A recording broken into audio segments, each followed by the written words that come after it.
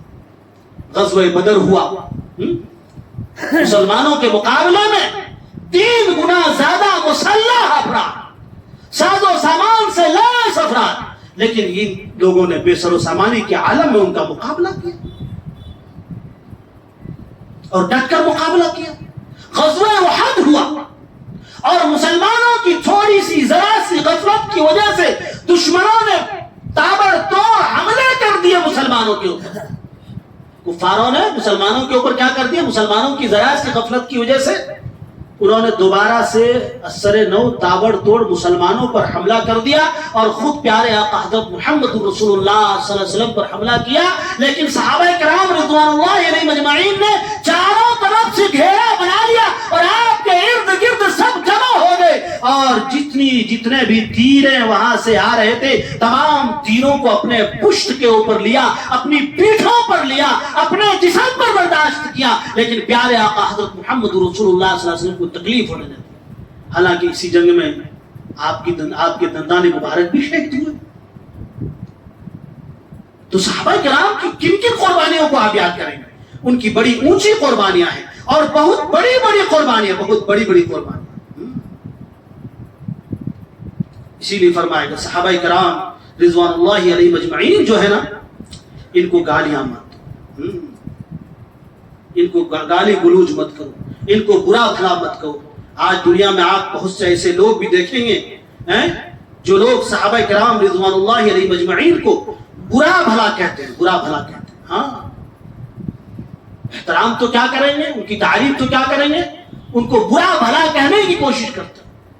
بعض صحابہ کو، چند صحابہ رضوان اللہ علیہم اجمعین کو مانتے ہیں، پھر اکثر صحابہ کو برا بھلا کہتے ہیں، ان پر زبان طعن و تشنیع دراز کرتے ہیں، بھونکتے ہیں ان پر، حالانکہ یہ حرام ہے۔ کیا ہے؟ حرام۔ صحابہ کو برا بھلا کہنا حرام ہے۔ ان سے اللہ راضی تھے، ان سے کیا تھے؟ اللہ راضی تھے۔ پیارے آقا حضرت محمد رسول اللہ صلی اللہ علیہ وسلم نے منع فرمایا۔ کیا فرمایا؟ منع فرمایا ان کو گالی گلوچ کرنے سے۔ فرمایا لا تسبوا اصحابی، میرے صحابہ کو گالی مت دو، میرے صحابہ کو گالی مت دو، اس لیے کہ صحابہ کا بہت اونچا مقام ہے۔ کتنا اونچا مقام؟ فرمایا فوالذی نفسی بیدہ، اس ذات کی قسم جس کے ہاتھ میں میری جان ہے، لو ان احدکم انفق مثل احد، فرمایا اگر تم میں سے کوئی آدمی احد پہاڑ کے برابر بھی، مثل احد ذهبا، احد پہاڑ کے برابر بھی سونا خرچ کرتا، اگر تم میں سے کوئی آدمی احد پہاڑ کے برابر، پہاڑ احد کا پہاڑ، جو لوگ حج کے لیے گئے ہیں، عمرے کے لیے گئے ہیں، انہوں نے احد کا پہاڑ دیکھا ہوگا، مدینہ پاک میں انہوں نے احد کے پہاڑ کو دیکھا ہوگا، تو فرمایا کہ اگر احد کتنا اونچا اور کتنا لمبا سلسلہ احد پہاڑ کا ہے، ہم سونے کا زیور اپنے گھر والوں کو نہیں دے سکتے، یا معمولی سونا خریدنے میں بہت مال خرچ کرنا پڑتا ہے۔ فرمایا کہ اللہ کی قسم جن کے ہاتھ میں میری جان ہے، اگر تم میں سے کوئی آدمی احد پہاڑ کے برابر بھی سونا خرچ کر لے تو صحابہ کرام کے ایک سیر جو یا آدھا سیر جو، ایک سیر جو یا آدھا سیر جو انہوں نے اللہ کے راستے میں خرچ کیا ہے اس کے برابر نہیں ہو سکتے، اس کے برابر نہیں ہو سکتے۔ ما بلغ مد احدہم ولا نصیفہ ولا نصیفہ، فرمایا کہ ایک مد یا آدھا مد، یعنی ایک سیر یا آدھا سیر اگر اناج بھی انہوں نے خرچ کیا ہے، جو خرچ کیا ہے اس کے برابر بھی تم پورے احد پہاڑ کے برابر سونا خرچ کر کے مقبول نہیں ہو سکتے، نہیں ہو سکتے۔ اس لیے صحابہ کو گالی دینے کی کوشش ہرگز نہ کریں، ہاں صحابہ کو نہ کریں۔ پیارے آقا حضرت محمد رسول اللہ صلی اللہ علیہ وسلم نے صحابہ کرام سے محبت کی ترغیب دی۔ کس کی ترغیب دی؟ محبت کی ترغیب دی کہ ان سے محبت کرو۔ آپ صلی اللہ علیہ وسلم نے ارشاد فرمایا کہ جو شخص بھی میرے صحابہ سے محبت کرے گا اللہ ان سے محبت کرے گا، جو میرے صحابہ سے محبت کرے گا اللہ ان سے محبت کرے گا۔ کیا ہم نہیں چاہتے کہ اللہ ہم سے محبت کرے؟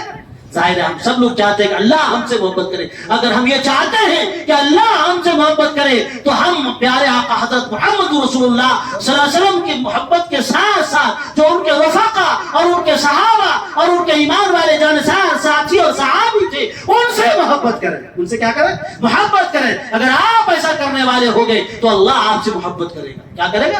اللہ بھی آپ سے جو ہے محبت کرے گا. اور جو ان سے بغض رکھے گا، فرمایا اور جو صحابہ سے بغض رکھے گا تو اللہ تبارک و تعالیٰ ان سے بغض رکھے. اللہ تبارک و تعالیٰ ان سے.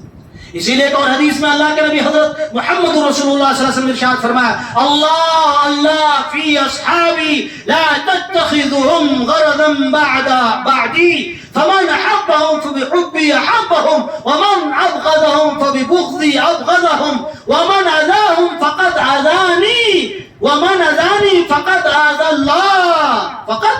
اللہ ومن اذى اللہ یوشک ان یأخذہ. پیارے آقا حضرت محمد رسول اللہ صلی اللہ علیہ وسلم فرمایا اللہ سے ڈرو، اللہ سے ڈرو.